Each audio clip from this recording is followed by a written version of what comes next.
File content view की जो commands हैं उनके लिए उनके हैंड्स ऑन सेशन की तरफ चलते हैं। तो चलें दोस्तों, अपना हैंड्स ऑन सेशन की तरफ जाते हैं।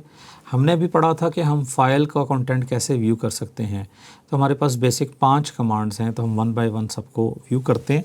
ये आपके सामने मैं आपको दोबारा खोल के दिखा देता हूँ। ये आपका टर्मिनल खोलने का तरीका, ये राइट क्लिक करें और ओपन टर्मिनल करें।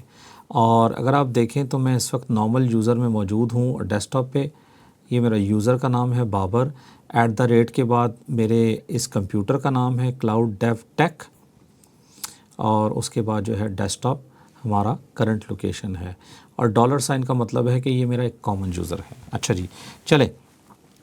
अच्छा, अब मैं सबसे पहले कमांड रन करूँगा ls, ताकि मैं देख सकूँ कि मेरे पास इस वक्त कोई फ़ाइल मौजूद है। तो हमारे पास एक फ़ाइल है, कैट करते हैं file.txt। तो file.txt के अंदर इस वक्त कोई कंटेंट मौजूद नहीं है। तो अच्छा, मैं इसमें कंटेंट लिखना चाहता हूँ, तो चले मैं लिखने का एक आसान तरीका निकाल लेता हूँ।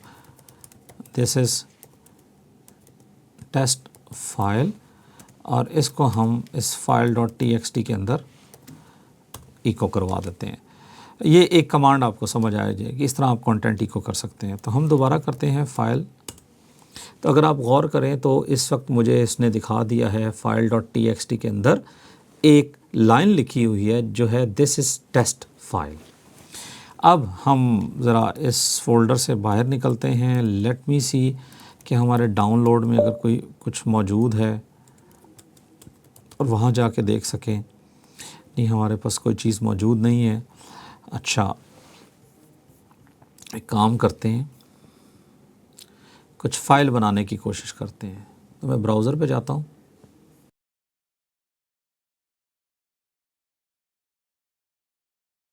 ये मैंने जस्ट कंटेंट के लिए ये कॉपी किया ताकि एक फ़ाइल बड़ी बन जाए जिसमें ये सारा कुछ हमें नज़र आए।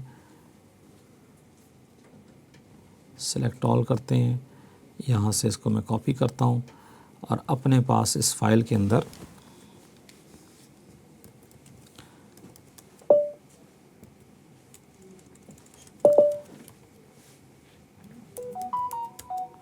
डेस्कटॉप में जाते हैं और इस फ़ाइल के अंदर एक कंटेंट लिखता हूँ। अच्छा, बाय द वे, ये एक मैंने जानबूझ के एक छोटा सा काम किया ताकि आपके सामने मैं कुछ लिख सकूँ। ये कंटेंट आ गया, इसको करते हैं सेव।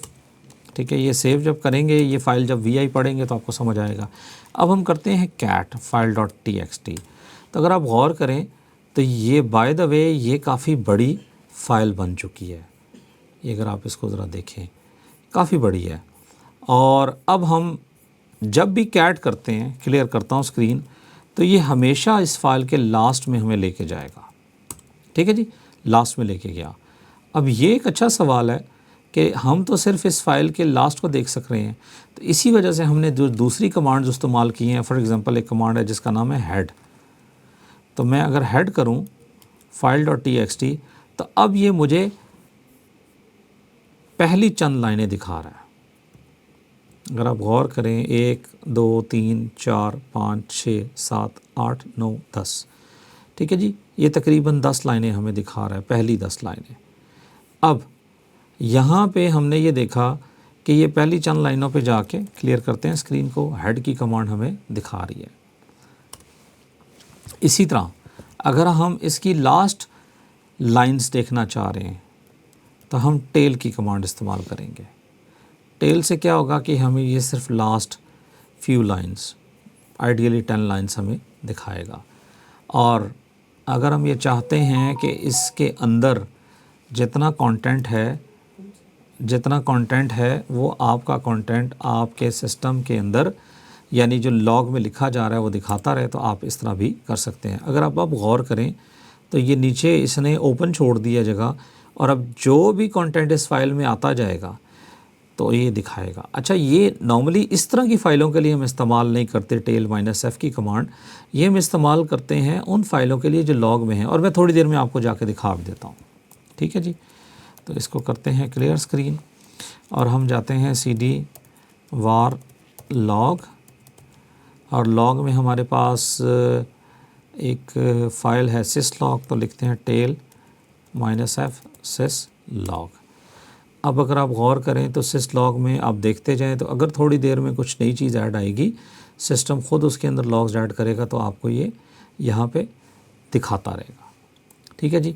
तो इस तरीके से हम ये देखते हैं और ये सिस्टम एडमिनिस्ट्रेटर्स के लिए बड़ी इंपॉर्टेंट कमांड है टेल -f की, जिसकी बेस पे वो लॉग्स को मॉनिटर करते हैं या फिर कोई भी चीज़ है जिसको मॉनिटर करना चाह रहे हैं फ़ाइल के अंदर क्या चेंजेस आ रही हैं।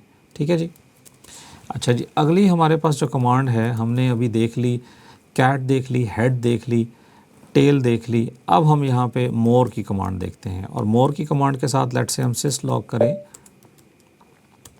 तो हमें ये दिखाएगा कि ये काफ़ी बड़ी फ़ाइल है। ठीक है, syslog की। इसको अब ये कह रहा है कि आप 0% पे खड़े हुए हैं। कितने परसेंट पे हैं? 0% पे। और मैं स्पेस बार प्रेस करता जा रहा हूँ और मेरी मशीन नेक्स्ट पेज पे लेके जाती जा रही है। तो मोर की कमांड जो है आपकी इस मकसद के लिए इस्तेमाल होती है कि आप पेज बाय पेज कंटेंट को देख सकें। ठीक है जी। और ये आपके पास बेसिक कमांड है। अच्छा, एक मिनट में फोर्थ कमांड भी देख लेता हूँ।